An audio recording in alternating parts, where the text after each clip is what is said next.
So I think when you find like-minded people that are interested in growth, physically, mentally, emotionally, and you can connect with them and move with them, that's a really beautiful thing. And I think as you continue to grow and see yourself get stronger, that's a really empowering place to be, especially in your recovery.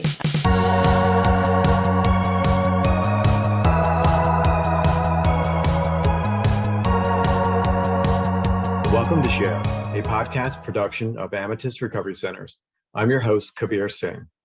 At the top of each episode, we'd like to remind our listeners that addiction is treatable and recovery is possible. If you or a loved one are struggling with addiction, call Amethyst today at 855-80-SOBER or visit us online at amethystrecoverycenters.com. Our guests today are Katie Harty and Gavin Young of the Phoenix. Katie is the brand marketing manager for their organization, and Gavin is the senior partnership and engagement manager. The Phoenix is a national nonprofit that offers free recovery resources for individuals suffering from substance abuse. The only requirement for membership and attendance is 48 hours of sobriety. Phoenix programs include yoga, meditation, CrossFit, cycling, music, climbing, and a multitude of other modalities. Founded in 2006, the Phoenix has served over 60,000 members across the country. Their programs are available in over 50 cities across more than 20 states. They also have a virtual component to their offering, which allows them to connect to individuals globally. Welcome, Gavin. Welcome, Katie. Thanks for having us. Of course. So you're founded in 2006. Wow, that was a huge year for me. That was when my daughter was founded. So congratulations. Thank you. So, yeah, welcome to the show. Very interesting idea.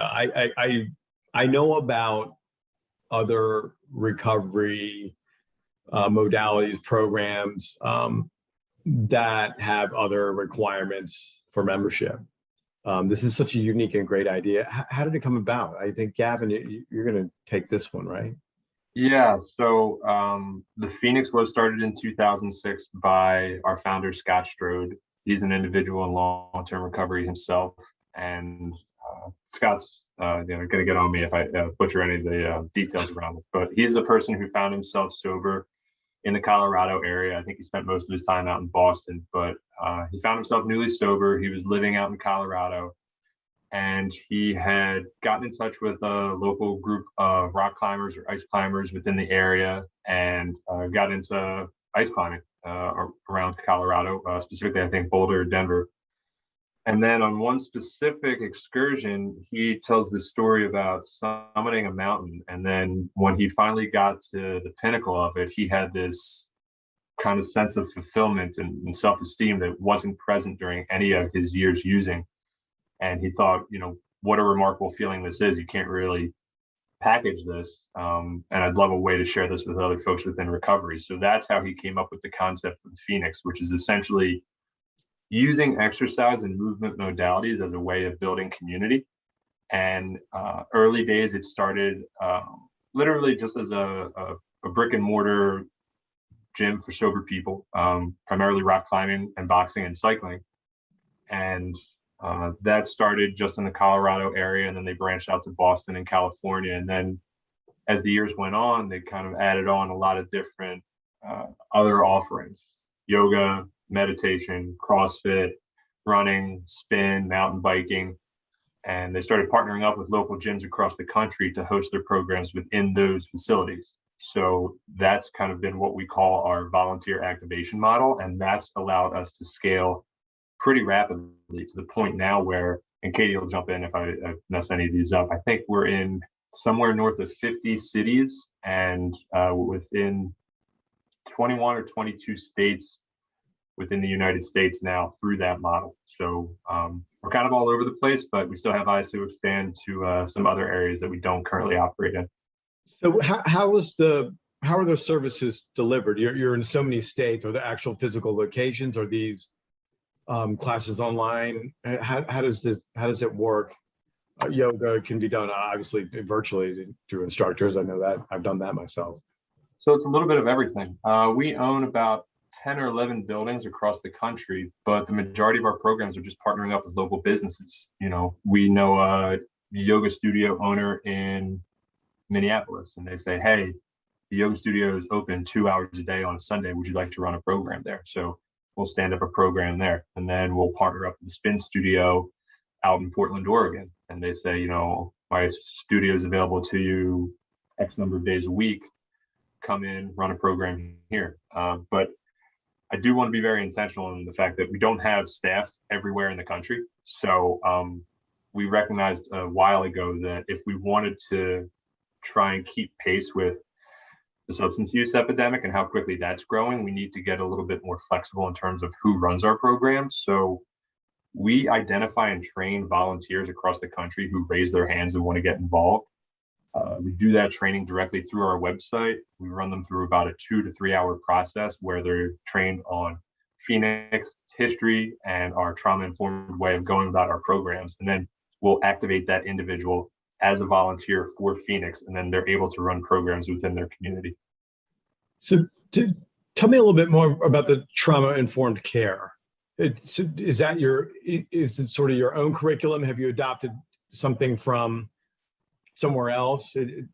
That's a huge part of, of course, there is recovery, right? Our listeners, if they've listened to any of the podcasts, know that I'm an individual in recovery, and that there's substance abuse, right? So if drugs and alcohol and perhaps other things were the answer, then what was the question? A lot of times the question was, trauma or endured trauma. So I'd love to hear a little bit more about that. I don't know if it was you or Katie that could answer that one, but.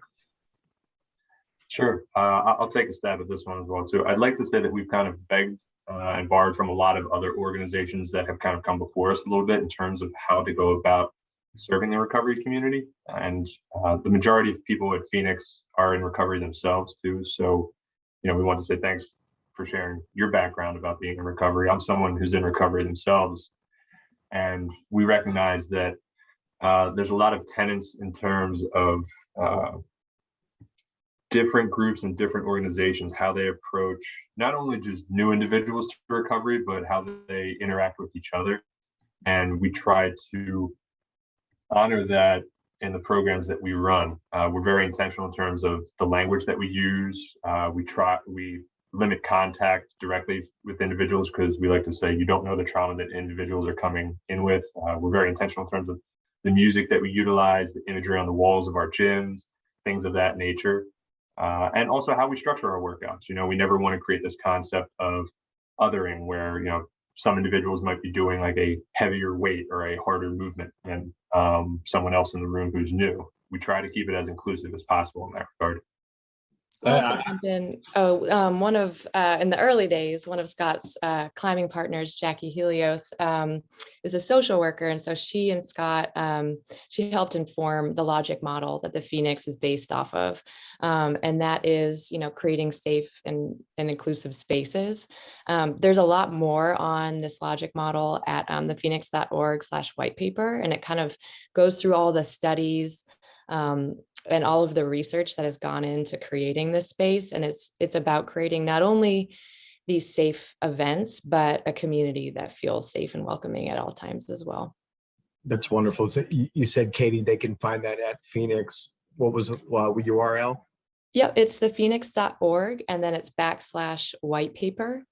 And that goes into all of the research and the logic model behind the Phoenix. Cool. Thank you for sharing that. And Gavin, I'm picking up little breadcrumbs about your organizational, I'll go ahead and label it organizational appropriate language. I hear this word of othering and how you're using the word intentional. I can really appreciate that because that's important. I know in my own recovery and feeling a part of, right? That's a lot of times organization, treatment centers, recovery or recovery to community organizations, less so their therapeutic communities because they're existing less these days, have a way of separating folks. So I really appreciate both you and Katie, speaking about this inclusiveness, which is really something that I hope recovery continues to head towards in whatever realms that people seek it. So when I opened up, we talked about all this, yoga and different type of activity. I'm stuck on the yoga because I really like yoga and it's done things for me personally. What role can fitness play in a person's recovery? Yeah, I can jump in here. So many different ways that fitness can impact someone's recovery. I would say, you know, the first one that comes to mind is obviously, the physical benefits, not only physical, but the mental and emotional benefits too of exercise and movement. The second piece, which I think is also really important and is kind of the magic about the Phoenix, is the community that you're moving with. And so I think when you find like-minded people that are interested in growth, physically, mentally, emotionally, and you can connect with them and move with them, that's a really beautiful thing. And I think as you continue to grow and see yourself get stronger, that's a really empowering place to be, especially in your recovery. I know for me, early in recovery, fitness is something that dropped off right away, or towards the end of my progression into alcoholism. I just wasn't working out as much, and it had been something that was really important to me in the past, but it just fell off. And as you grow and as you start doing physical activity again, that confidence starts to come back. And you start to kind of believe in yourself again. And I think there's just so many benefits to that. And when you're surrounded by people that are going through the same thing with you, whether it's a hard workout or a hard day and you need someone to talk to about it, it's a really nice thing to supplement recovery. So, I think it's important to have the basics and have, good fundamentals in your recovery, but adding fitness in both as something to do to kind of fill the time in early recovery, as well as to grow is really important. Yeah, and how appropriate, Katie, your name and the Phoenix rising from the ashes, right? So here we are in the doldrums and the throes of active addiction, alcoholism, whatever that might be, and a lot of things do fall to the wayside. I know it was the case for me. I mentioned that, and when we opened up, that my daughter was born in 2006, but I wasn't really able to be a father until 2009, until I saw it, and I like to believe that once we come around and we're starting to be restored, that we can tackle the stuff and eliminate the stuff in the order that, I don't like to use this, I have no better word at the moment, that it's killing us, right? Because addiction was killing me, and that exercise is a huge component there to it. So in your own personal recovery, Katie, I know you spoke about it. Gavin, what role has exercise played in your own personal recovery?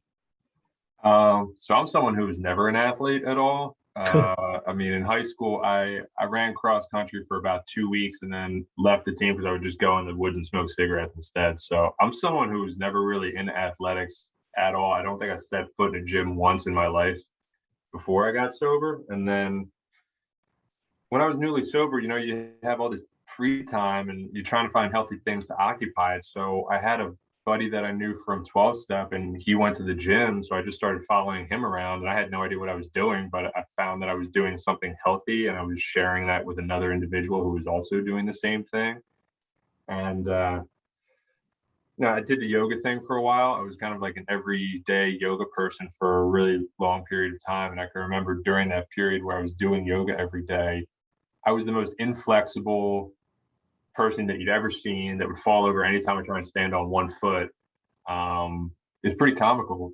But I remember after like a couple months, people in recovery, I think very early on, there's this concept of comparing your externals to, or what is it, your internals to other people's externals. Yeah. So everybody else is these yoga professionals. And I felt so bad about like what I was doing in my practice. But then after a couple months, it was like, oh, wait, I can stand on one foot. I can put my head to my knee. And then there's kind of these small milestones that might seem kind of simple, but seeing kind of subtle improvement and also being part of a community at the same time, it was the first time that I felt good about myself in that regard.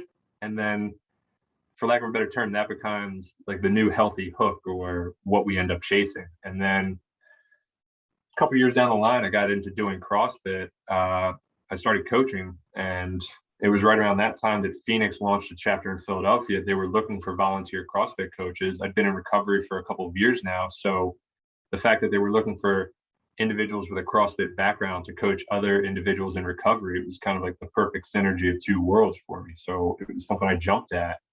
And to play a part in somebody else's recovery, directly or indirectly, or whatever their path is for increasing their health, I loved that. And that's kind of what I've been going after for the past 4 years. That's really neat. Thank you for sharing that with us. So if I pick that up correctly, you, out of all, you know, the meditation, the yoga, the cycling, the music, it sounds like you're a CrossFit guy now. Yeah. I'm part of the cult, but that's all right. Yeah, I found it very healthy, and you know, as long as my family members can not roll their eyes too much anytime I bring it up. Yeah, there are a bunch of folks in my recovery network that have latched on the CrossFit. It does seem to be a crowd fan favorite of those in recovery. There's a lot of output and reward, the reward system in the brain for it. Katie, I didn't pay. What's your favorite? Oh gosh, so I ran Division I track and field. I was a triple jumper. We get to show off here. So that running has always been my thing. But actually, when I first got sober, I had a lot of time on my hands. I had just lost my job. And I started a training program for cycling. And so I am now a spin instructor in addition to my job at the Phoenix. So I teach spin 2 times a week on the weekends and after work hours. And I still run on the side, but I find that really rewarding. I love being able to see the benefits of fitness like out, you know, in the community. And it's a really low impact, you know, exercise that I feel like I'll be able to do for a long time. My knees are starting to give me some trouble these days after triple jumping for, you know, 10 years. So it's something I can do and I know I can sustain. So, yeah. That's incredible. That's incredible. I've watched triple jumping before, and it's like very hard to comprehend how the whole sequence, it almost looks unnatural when you see it, but that's incredible that you to do that, and that you're a spin instructor now. That obviously very popular as well. There's been a pandemic going on for you know, quite a while now, and spinning has become a popular thing, certainly at home. So where would, and I'm not quite sure, Katie or Gavin, who would actually take this question. There is a certainly informal treatment, right? And Phoenix is not treatment. They're programs related to enhancing recovery. But, you know, in treatment, you start off at detox and then, you know, maybe go to a residential program and go down the line. Where would, if you were to plug in Phoenix and its programs, where would you say, would it be quasi aftercare, or, you know, sort of looking at that? I can jump in, Gavin. I would say it's complements treatment. A lot of people sometimes will have Phoenix events. An instructor will go into a recovery in-person inpatient recovery center, and they'll provide yoga, or, you know, so we partner with a lot of treatment centers, and what that does is get someone exposed to the Phoenix, and it kind of bridges them from when they leave that treatment center to when they go back into their everyday life. They already have that community built in, and some of those kind of healthy habits, and they can continue doing that programming. What's beautiful about our virtual programming is that whenever they leave, even if they don't have Phoenix, a physical location in their community, they can still tune in virtually. And so that option's always available, you know, throughout the day. And so, yeah, I wouldn't say it replaces treatment. There's still a need for that support, but I would say it's kind of a bridge to get into a healthy community, and be surrounded by people that have gone through, you know, the same thing that they have. Most of our instructors, I want to say it used to be 75% of instructors and staff at the Phoenix are all people in recovery. And so not only are the team members you're working out with people in recovery, but also the people that are guiding you through the workouts or the activities as well. Gavin, do you have anything to add there? No, I think Katie really hit the nail on the head. It's we want to let everybody know kind of our professional position here is we're open to all pathways to recovery, regardless of what they are.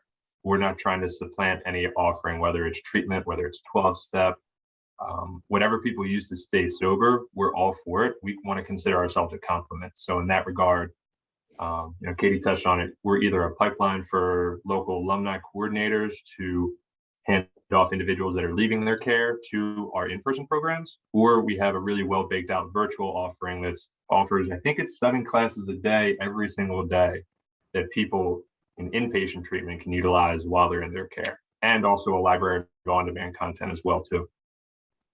That I appreciate the multiple sort of pathways to recovery. I'm a certified peer specialist over here in Maryland, and I have been so since about 2013. And one of those in realms of what we deal with is multiple pathways to recovery, to not as you mentioned, Gavin, supplant any other sort of traditional, if you will, widely known, certainly 12-step pathways to recovery and other modalities that have certainly more of a presence or are known than others.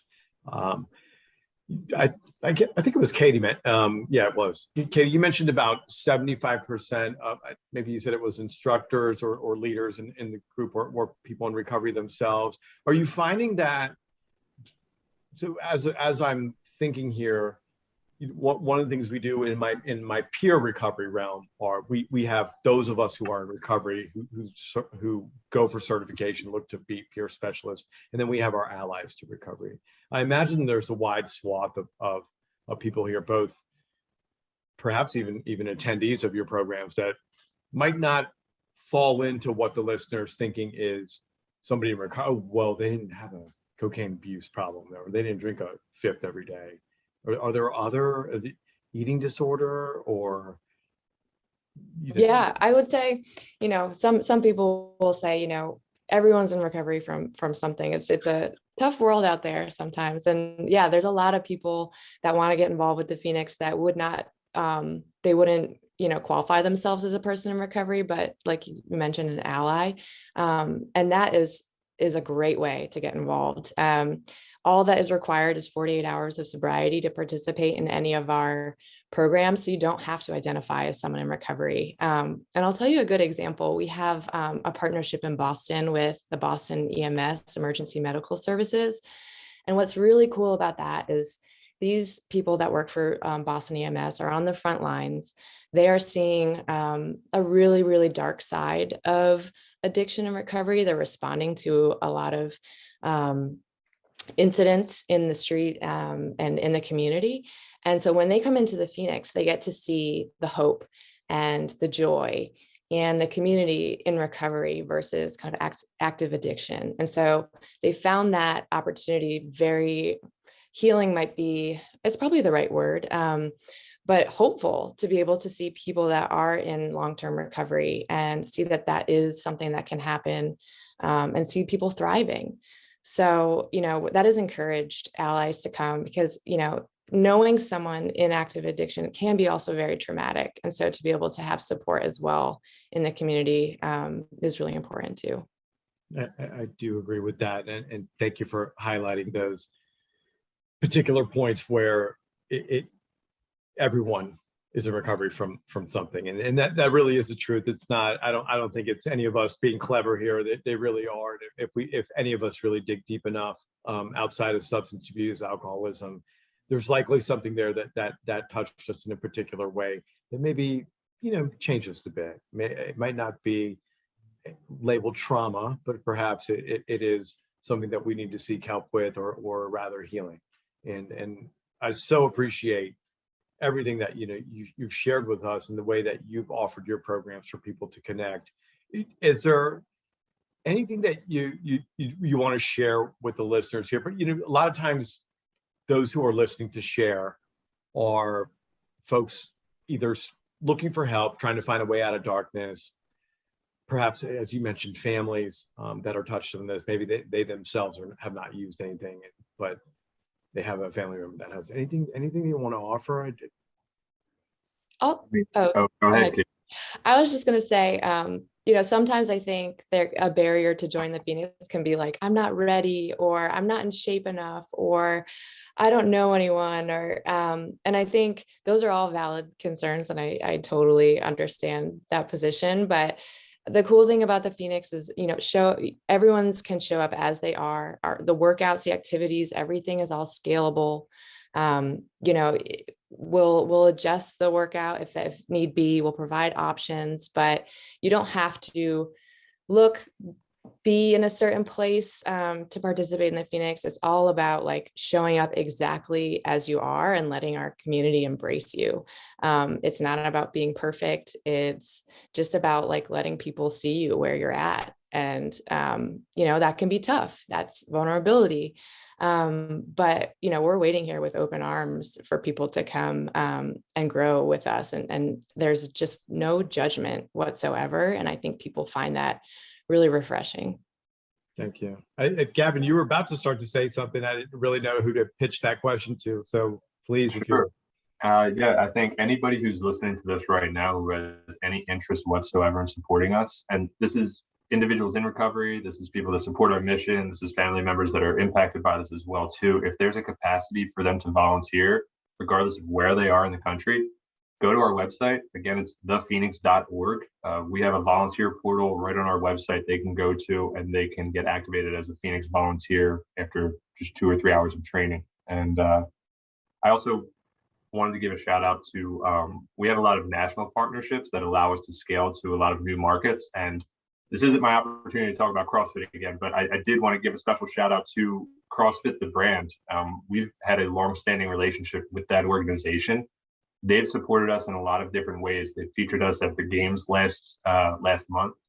And they also are allowing us the opportunity to connect to all of the affiliate owners of local CrossFit businesses across the country and Canada later this year, and connect with them about the possibility of hosting Phoenix within their businesses as well too. So that's been a really fruitful partnership, and we kind of recognize, that's just one offering that we have. We'd love to try and take that and then start to mirror that with a lot of the other fitness brands that are out there, spin brands, yoga brands, etc. This is something that we think can be really useful for any population, regardless of what they're into. So, those relationships have allowed us to go places where we previously haven't been able to stand up programs. So we're very thankful for that.